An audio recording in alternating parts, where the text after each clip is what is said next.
SP MP Anand Bhadauria joining me on the broadcast. Anand ji हमारे साथ, very good morning to you और हमारे साथ जुड़ने के लिए बहुत बहुत धन्यवाद। सबसे पहले समाजवादी पार्टी का फर्स्ट रिएक्शन इस पूरे प्राइस हाइक पे फ्यूल का, ये काफ़ी एक्सपेक्टेड था। जो स्थिति हम वेस्ट एशिया वॉर की वजह से पूरे दुनिया में देख रहे थे, बट फाइनली इंडियन कंज्यूमर्स को जो प्राइस हाइक है वो महसूस होगी। फ्यूल प्राइसेस दिख रहा है, दूध के प्राइसेस बढ़ गए, ऐसे बहुत सारे कमोडिटीज़ के प्राइस भी बढ़ते हुए दिख रहे हैं लास्ट एक हफ्ते से, कुछ दिनों से।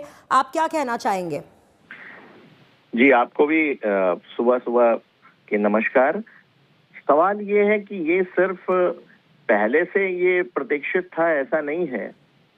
भारतीय जनता पार्टी माहौल बना रही थी और केवल वेस्ट एशिया के युद्ध का असर नहीं है, ये भारतीय जनता पार्टी हुकूमत की विफलता भी है।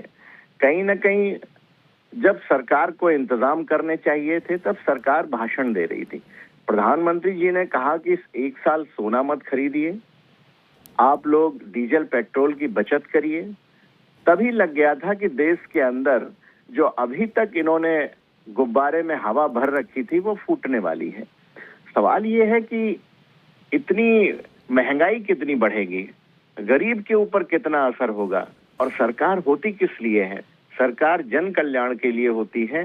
लेकिन जब से प्रधानमंत्री जी ने अपील की तब से सोने की भी कीमत आसमान छूने के लिए दौड़ रही है और डीजल पेट्रोल की कीमत बढ़ने के बाद अब इसका जमीन पर असर दिखेगा। महंगाई बढ़ेगी और महंगाई बढ़ने के सबसे ज्यादा अगर किसी को नुकसान होगा तो आम आदमी और गरीब आदमी को होगा।